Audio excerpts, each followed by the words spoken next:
ಕಾನೂನು ಎಲ್ಲರಿಗೂ ಒಂದೇ, ಪ್ರಧಾನ ಮಂತ್ರಿಗೂ ಒಂದೇ, ಸಾಮಾನ್ಯ ಜನಕ್ಕೂ ಕಾನೂನು ಒಂದೇ.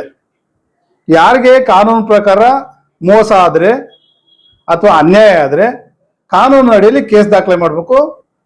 ಕೇಸ್ ದಾಖಲೆ ಮಾಡಿದ್ರೆ ಅದನ್ನ ಪರಿಶೀಲನೆ ಮಾಡೋದಕ್ಕೆ ಪೊಲೀಸ್ನವರು ಇದ್ದಾರೆ, ಸಂಬಂಧಪಟ್ಟಂಗೆ ಎನ್ಕ್ವೈರಿ ಮಾಡ್ತಾರೆ. ಯಾರು ಏನೇ ಪ್ರಾಬ್ಲಮ್ ಆದ್ರೂ ಅವ್ರೇನ್ ಮಾಡ್ಬೇಕು, ಕಂಪ್ಲೇಂಟ್ ಕೊಡ್ಬೇಕು, ಮಾಡ್ಬೇಕು. ಅದಕ್ಕೆ ಹೊರತುಪಡಿಸಿ ಇತ್ತೀಚೆಗೆ ಹೊಸಕೋಟೆ ತಾಲೂಕಲ್ಲಿ ಯಾರ್ಯಾರು, ಅದು ಹೊಸಕೋಟೆ ತಾಲೂಕರು ಯಾರು ಅಲ್ಲ, ಯಾರೋ ಬೇರೆಯವ್ರು ಬರ್ತಾರೆ, ಫೋಟೋ ಹಿಡ್ಕೊಂತಾರೆ ಶಶಿಕುಮಾರ್ದು, ನಂಗ ಇಷ್ಟು ಕೋಟಿ ದುಡ್ಡು ಕೊಡ್ಬೇಕು, ಅಷ್ಟು ಕೋಟಿ ದುಡ್ಡು ಕೊಡ್ಬೇಕು ಅಂತಾರ.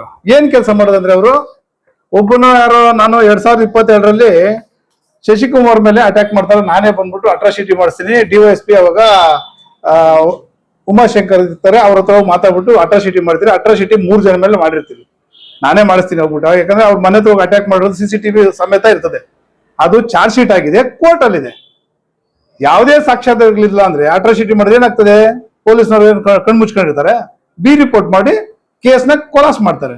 ಇವ್ರೇನ್ ಮಾಡ್ತಾರೆ, ಅದನ್ನೇ ಇಟ್ಕೊಂಡು ಅವನ್ನ ಕೇಳಕ್ ಹೋದ್ರೆ ಅವ್ರ ಜೊತೆಲಿದ್ದಾರೆ 5-6 ವರ್ಷಗಳಲ್ಲ 8-10 ವರ್ಷಗಳಿಂದ ಶಶಿಕುಮಾರ್ ಜೊತೆಲಿದ್ದಂತವ್ರೆ ಅವನ ವೀಕ್ನೆಸ್ ನೋಡ್ಕೊಳೋದು. ಅವನೇನೋ ಚೆನ್ನಾಗಿ ಆರ್ಥಿಕವಾಗವನೆ, ನನಗೆ ಇಷ್ಟು ಕೊಡ್ಲಿಲ್ಲ ಅಂದ್ರೆ ನಾನು ಎಲ್ಲರೂ ಗ್ಯಾಂಗ್ ಸೇರಿಸ್ತೀನಿ, ಅದ್ ಸೇರಿಸ್ತೀನಿ ಅಂತ ಹೇಳ್ಬಿಟ್ಟು ಅವ್ನು ಬ್ಲಾಕ್ ಮೇಲ್ ಮಾಡೋದು. ಎಲ್ಲಾ ಪ್ರಯತ್ನ ಪಟ್ರು ಆಗ್ಲಿಲ್ಲ. ಅವಾಗ ಏನ್ ಮಾಡೋದು, ಲಾಸ್ಟ್ಗೆ ಈಗ ಕೈಲಾಗ್ದಿದ್ದವನಿಗೆ ಕೊನೆಯ ಅಸ್ತ್ರ ಏನಂತ ಹೇಳ್ಬಿಟ್ಟು ಎಲ್ರಿಗೂ ಗೊತ್ತು, ಗಾದೆ ಮಾತು ಏನಪ್ಪಾ ಅಂದ್ರೆ ಅಪಪ್ರಚಾರ. ಇವನ್ ಏನ್ ಮಾಡೋದು ಅಂತ ಹೇಳ್ಬಿಟ್ಟು ಅವ್ನ ಫೋಟೋ ಹಿಡ್ಕೊಳೋದು, ಅಪಪ್ರಚಾರ ಮಾಡೋದು.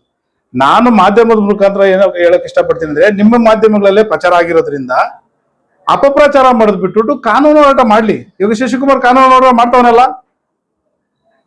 ಅಕಸ್ಮಾತ್ ಏನಾದ್ರು ಶಶಿಕುಮಾರ್ ಫ್ರಾಡ್ ಮಾಡಿದ್ರೆ ಎಲ್ಲಾ ಕಾನೂನು ಅಡಗಿರಂತಹ ಒಂದೇ ಡಿಪಾರ್ಟ್ಮೆಂಟ್ಗಳೆಲ್ಲ ಎಲ್ರಿಗೂ ಗೊತ್ತಾಗುತ್ತೆ, ಅವನ ಮೇಲೆ ಕಾನೂನು ರೀತಿ ಕ್ರಮ ಆಗುತ್ತೆ. ಅದು ಬಿಟ್ಟು ಸುಮ್ಮನೆ ಫೋಟೋ ಹಿಡ್ಕೊಂಡು ಯಾವ್ದೋ ಸೋಷಿಯಲ್ ಮೀಡಿಯಾಗಳಲ್ಲಿ ಹೋಗೋದು, ಅವನ ಮೇಲೆ ಅಪಪ್ರಚಾರ ಮಾಡೋದು, ಅಷ್ಟು ಕೋಟಿ ಇಷ್ಟು ಕೋಟಿ ಏನ್ ಎಲ್ಲಿಂದ ಬಂತು? ಅವನಾರ ಡ್ರೈವರ್, ಅವನು ಡ್ರೈವರ್ಗೆ ಅಷ್ಟು ಕೋಟಿ ಕೊಟ್ಟನಂತೆ, ಎಲ್ಲಿಂದ ಬಂತು ದುಡ್ಡು ಅವನಿಗೆ? ಹೆಂಗೆ ವೈಟ್ ಇದು ಅದೇನೋ ಕ್ಯಾಶ್ ಮುಖಾಂತರ ಕೊಟ್ಟೆ ಅಂತ ಹೇಳ್ಬಿಟ್ಟು ಇದ್ರಲ್ಲಿ ಹೇಳ್ತಾನೆ. ಹೆಂಗೆ ಕ್ಯಾಶ್ ಮುಖಾಂತರ ಅಷ್ಟು ಕೋಟಿ ಹೆಂಗ್ ಬಂತ ಅವನಿಗೆ? ಇದನ್ನ ಸೋಷಿಯಲ್ ಮೀಡಿಯಾದಲ್ಲಿ ನೋಡಲ್ವಾ ಅಧಿಕಾರಿಗಳು? ಯಾಕೆ ಇವ್ರ ಮೇಲೆಲ್ಲ ಕಾನೂನು ಕ್ರಮ ಆಗ್ಬಾರ್ದು? ಹಾಗಾಗಿ ನಾನು ಮಾಧ್ಯಮದ ಮುಖಾಂತರ ಕೇಳಕ್ ಇಷ್ಟಪಡ್ತೀನಿ, ಏನಪ್ಪಾ ಅಂದ್ರೆ ಅವ್ರು ಏನೇ ಆಗಿದ್ರು ಸಹ ಕಾನೂನು ಹೋರಾಟ ಮಾಡ್ಲಿ. ಇಲ್ಲಿ ಹೊಸಕೋಟೆ ತಾಲೂಕಲ್ಲಿ ಯಾವನು ಎಲ್ಲಿಂದ ಕರ್ಕೊಂಡ್ಬಂದ್ಬಿಟ್ಟು ಫೋಟೋಗಳು ಇಟ್ಕೊಳೋದು, ಹೋಗೋ ಸ್ಟೇಷನ್ ಮುಂದ್ಗಡೆ ಫೋಟೋಗಳು ಇಟ್ಕೊಳೋದು, ಸ್ವಾಮಿ ಇವ್ನಿಗೆ ಇಷ್ಟು ಕೊಡ್ಬೇಕು ಅಷ್ಟು ಕೊಡ್ಬೇಕು ಅಂತ ಸುಮ್ಮನೆ ಅಪಪ್ರಚಾರ ಮಾಡೋದು. ಇದೆಲ್ಲ ಬಿಟ್ಟು ಇದು ಅವರಿಗೆ ಎಚ್ಚರಿಕೆ. ದಲಿತ ಅನ್ನೋದನ್ನ ಮೇಂಡಲ್ ಇಟ್ಕೊಂಡು ಇವ್ನಿಗೆ ಯಾರು ಇಲ್ಲ ಕೇಳೋರು ಅನ್ನೋದನ್ನ ಮೇಂಡಲ್ ಇಟ್ಕೊಂಡ್ಬಿಟ್ಟು ಇದನ್ನೆಲ್ಲ ಮಾಡಕ್ ಹೋಗ್ಬೇಡ್ರಿ. ದಲಿತರು ಇಷ್ಟು ವರ್ಷ ಕಾಲಕ್ಕೆ ತುಳಿತಕ್ಕೆ ಒಳಗಾಗಿ 100 ವರ್ಷಗಳಿಂದ ಕಾಲ ಹತ್ರ ಬದುಕ್ ಬಂದಿದ್ದಾರೆ. ಇವಾಗೇನೋ ಆರ್ಥಿಕವಾಗಿ ಸಣ್ಣ ಪುಟ್ಟ ಹಂಗೆ ಬದುಕಂತ ಇದಾರೆ. ಬದುಕಾಕ್ ಬಿಡಿ, ತುಳಿಯಕ್ ಹೋಗ್ಬೇಡಿ.